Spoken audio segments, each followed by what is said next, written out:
اللہ تبارک و تعالیٰ قرآن مجید میں ارشاد فرماتا ہے الرجال قوامون علی النساء، مرد عورتوں پر حاکم ہیں۔ آپ ذرا ان دو جملوں کو اپنے ذہن میں رکھیے، ایک جملہ مرد کا ہے اور دوسرا جملہ عورت کا ہے۔ رب تبارک و تعالیٰ قرآن کریم میں ارشاد فرماتا ہے کہ مرد عورتوں پر حاکم ہیں اور عورتیں محکوم ہیں۔ اب پتہ یہ چلا کہ مرد عورتوں پر حاکم ہیں اور عورتیں محکوم ہیں اور عورتیں مردوں کی ذمہ داری میں ہیں۔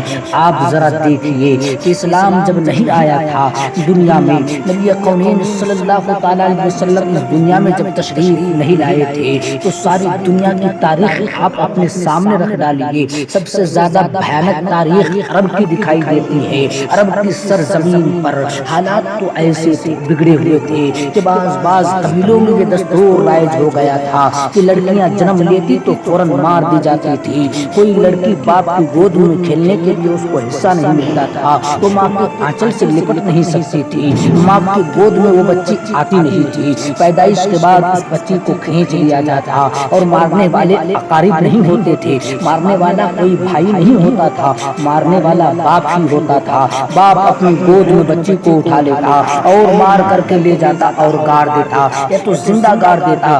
آج بھی مکہ کی سرزمین پر جہاں زندہ لڑکیاں گاڑی جاتی تھی وہ قبرستان موجود ہے، وہ زمین کا حصہ موجود ہے۔ تاریخ دیکھنے والوں کی آنکھوں سے آنسو بہ جاتے ہیں۔ یہی وہ سرزمین ہے جس سرزمین پر زندہ لڑکیاں گاڑی جاتی تھی۔ بتاؤ کس طرح سے بھیانک معاملہ یہ تھا اگر زندہ لڑکیاں گاڑی جائے، اور کتنا بھیانک معاملہ یہ تھا اگر باپ اپنی ننھی سی بچی کے گلے پر اپنا قدم رکھ کر کے دبائے اور اس کی زبان نکل آئے تو کتنا شقیم القلب بات ہو گیا تھا۔ نبی کونین صلی اللہ تعالیٰ علیہ وسلم جب اس دنیا میں تشریف لاتے ہیں، اعلان نبوت ہوتا ہے، آقا ارشاد فرماتے ہیں خبردار اب کوئی اپنی کسی بچی کو مارے نہیں، کوئی اپنی کسی بچی کو قتل نہ کرے۔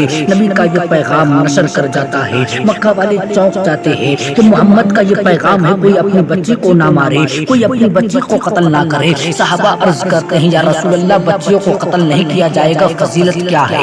آقا فرماتے ہیں سنو تمہاری بچیاں تمہارے لیے رحمت الہی کا ذریعہ ہے۔ نبی کونین صلی اللہ تعالیٰ علیہ وسلم جب یہ پیغام نشر فرماتے ہیں مکہ کی سرزمین پر یہ آواز گونجتی ہے سب سے پہلے کہ اپنی بچیوں کو مارو نہیں، تمہاری بچیاں تمہارے لیے رحمت الہی کا ذریعہ ہے۔ تو باپوں کے دل محسوس کر کے رہ جاتے تھے۔ کچھ ایسے بھی تھے نبی کریم صلی اللہ تعالیٰ علیہ وسلم کی بارگاہ میں تو کلمہ پڑھ کر کے مسلمان ہو گئے تھے، لیکن وہ اپنے پہلے کے واقعے کو یاد کرتے ہیں تو آنکھیں رونے لگتی ہے۔ یا رسول اللہ کچھ ایک صحابی عرض کرتے ہیں یا رسول اللہ آپ کے زبان فیض ترجمان بول رہا ہے کہ بچیوں کو قتل نہ کیا جائے، رحمت الہی کا ذریعہ ہے، مگر یا رسول اللہ میں نے 11 بچیوں کو مار کر کے گاڑ دیا ہے۔ یا رسول اللہ میں نے جب 11ویں بچی کو مارا تو معاملہ یہ تھا کہ یا رسول اللہ میں تجارت کے لیے جا رہا تھا، میری بیوی حاملہ تھی، میں نے کہہ دیا تھا اگر بچی پیدا ہوگی تو اسے مار ڈالنا اور اگر بچہ پیدا ہوگا تو اس کی حفاظت کر لینا۔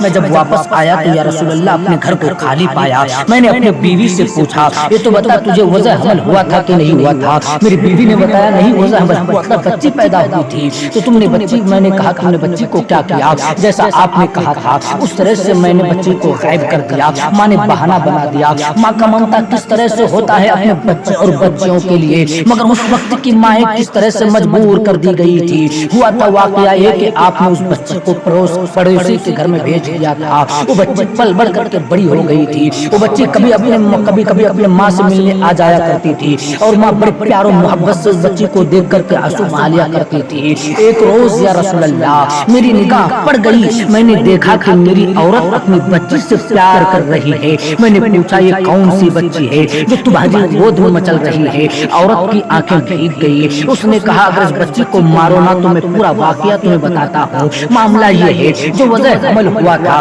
یہی وہ میری بچی ہے۔ میری ممتا نے اجازت نہیں دیا تھا، میں نے پڑوس کے گھر میں اس کو بھیج دیا تھا۔ اتنا سننا تھا کہ کہتے ہیں یا رسول اللہ میرا کلیجہ اس وقت پھٹنے لگا۔ میں نے اس کی گود سے بچی کو چھین لیا اور جب میری عورت دوڑی بچانے کے لیے تو میں نے اس کو اپنی ضربیں دے دی، اس کو بھی چوٹ آئی۔ میں لے کر کے میدان کی طرف بھاگا۔ میں جب بھاگ کر کے گیا یا رسول اللہ تو میری بچی سمجھ بوجھ والی ہو گئی تھی۔ ماں نے بتا دیا تھا یہ تمہارے باپ ہیں۔ وہ ابا کہہ لیتی تھی یا رسول اللہ میرا کلیجہ اس وقت پھٹنے لگا، میں جب اس وقت میرا کلیجہ اس وقت پھٹنے لگا، میں جب اس کو میدان کی طرف بھاگنے رسول اللہ میں گڑھا کھودنے لگا تو میری بچی بیٹھ گئی تھی، گڑھے کی مٹی کو میری بچی ہٹا رہی تھی، بچی کو کیا معلوم کہ اسے گڑھا میں مجھے دفن کر دیا جائے گا۔ یا رسول اللہ میں نے گڑھا تیار کر دیا اور اٹھا کر کے اپنی بچی کو اس میں دبوچا تو اس کی آنکھیں میری طرف دیکھ رہی تھی اور اس نے اپنی زبان سے کہا تھا، اتنا جملہ مجھے یاد ہے یا رسول اللہ کہ اے پروردگار یہ بچیاں کب تک گاڑی جاتی رہے گی، اے میرے ابا مجھے چھوڑ دو مجھے چھوڑ دو، مگر یا رسول اللہ میرا دل اس وقت اتنا پتھر ہو گیا تھا کہ یا رسول اللہ میں نے مٹی اور پتھر ڈال کر کے اس میں اپنے بچے کو دبوچ دیا، میں اتنا بڑا مجرم ہوں۔ تو صحابہ کی آنکھیں بھیگ گئی تھی، سارے لوگ رونے لگے تھے، آقا کریم صلی اللہ تعالی علیہ وسلم کی آنکھ ڈبڈبا گئی تھی۔ اب جب سے آپ کا فرمان علی شان سنا ہو میرا کلیجہ ہل رہا ہے، یا رسول اللہ میری خطا ایسے معاف ہوگی، یا رسول اللہ میں اتنا بڑا مجرم ہوں۔ آقا فرماتے ہیں کہ ایام جاہلیت میں تم سے یہ گناہ ہوئے ہیں، جب سے تم نے اسلام قبول کر لیا تو اسلام نے تمہاری ساری خطاؤں کو معاف کر دیا۔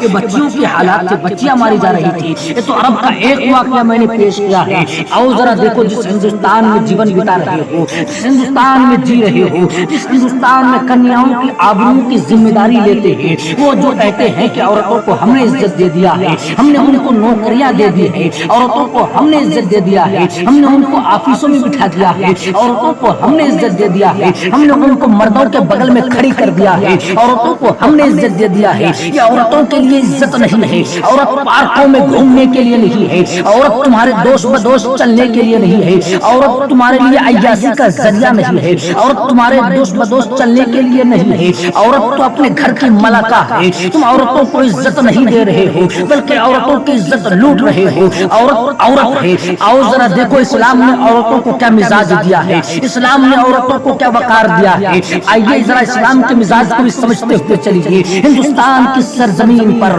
لڑکیاں ماری جاتی تھی اور لڑکیاں زندہ جلائی جاتی تھی۔ اگر کسی بچی کی شادی ہو جاتی اور اس کا جوان شوہر مر جاتا تو پھر اس کو دوبارہ شادی کرنے کی بھارت میں اجازت نہ تھی، بھارت کی سرزمین پر اجازت نہ تھی، بلکہ وہ اپنی جوانی کو یوں ہی گزارے۔ اگر اس سے کوئی نازیبہ حرکت ہو جاتی تو ایک تاریخی مکان میں اس کو بند کر دیا جاتا تھا، اس کے لیے کھانا پانی وہیں پیش کیا جاتا تھا، یا تو وہ گھٹ گھٹ کر کے وہیں مر جاتی۔ اگر وہ نکل بھی آتی تھی زندہ تو اس کو ایک غزیل جانور پر بٹھا کر کے اس کے چہرے پر کالک لگا کر کے سماج میں گھما دیا جاتا تھا اور یہ بتا دیا جاتا تھا کہ یہ منحوس عورت ہے، اس کا شوہر مر گیا ہے۔ یہ عورتوں کے تعلق سے یہاں ایسی باتیں پائی جا رہی ہے تاریخوں میں، اور دیکھو کس طرح سے یہاں عورتوں کے تعلق سے باتیں پائی جا رہی ہے تاریخ ہندوستان کی سرزمین پر۔ اسلام آنے سے پہلے بازار لگتے تھے، ایسے آج جیسے سودے بک رہے ہیں، ایسے آج جیسے خرید و فروخت کی جا رہی ہے، ویسے لڑکیوں کا سودا ہوتا تھا اور ان کے بدن پر کپڑا نہیں ہوتا تھا، ان کو برہنہ کر کے ان کا سودا کیا جاتا تھا۔ یہ تو بھارت کی تاریخ رہی ہے۔ آؤ ذرا دیکھو جس ہندوستان میں جی رہے ہو، اس ہندوستان میں اس طرح کا ماحول تھا کہ بعض لڑکیاں سوچتی تھی کہ جب ہم کو زندہ رہنے میں کوئی لطف نہیں ہے تو وہ کہہ دیا کرتی تھی جب میرا شوہر مر گیا ہے تو میری شوہری کی چتا پر مجھے بھی پھونک دیا کرو۔ چنانچہ ان کی شوہری کی چتا پر اسی لکڑی پر رکھ کر کے اس زندہ عورت کو بھی جلا دیا جاتا تھا۔ یہ زندہ جلانے کی تاریخ ہندوستان کی سرزمین پر رہی ہے۔ آج بھی راجستھان میں ادے پور شہر میں استتی ہونے والے لڑکیوں کا استل موجود ہے، ستی استل، جہاں لڑکیاں زندہ اپنے شوہروں کی چتاؤں پر جل جایا کرتی تھی۔ سنو پیارے، لڑکیوں کی کیا تاریخ رہی ہے ہندوستان کی سرزمین پر۔ اسلام آنے سے پہلے بھارت کی سرزمین پر سگی بہنوں سے شاید شادیاں کی جا رہی تھی اور سگی بہنوں سے بچے پیدا ہو رہے تھے۔ بتاؤ اخلاق کا خون ہو گیا تھا کہ نہیں؟ سراست تقدس کا جنازہ نکل گیا تھا کہ نہیں؟ دنیا کے لوگ شریف اور جو سنجیدہ قسم کے تھے وہ چیخ رہے تھے۔ نبی کونین صلی اللہ تعالی علیہ وسلم نے ایک ایسا وقار عطا فرما دیا۔ نبی کا فرمان تو مکہ میں جاری ہوتا ہے کہ لڑکیوں کو مارو نہیں، مگر یہ فرمان ساری دنیا میں پھیل جاتا ہے اور ساری دنیا کی بچیاں محفوظ کر دی جاتی ہے۔ میرے سرکار تشریف فرما ہے بیٹھے ہوئے ہیں، ایک یتیمہ بچی کو لائی جاتی ہے، لانے والے عرض کرتے ہیں یا رسول اللہ اس کا نہ کوئی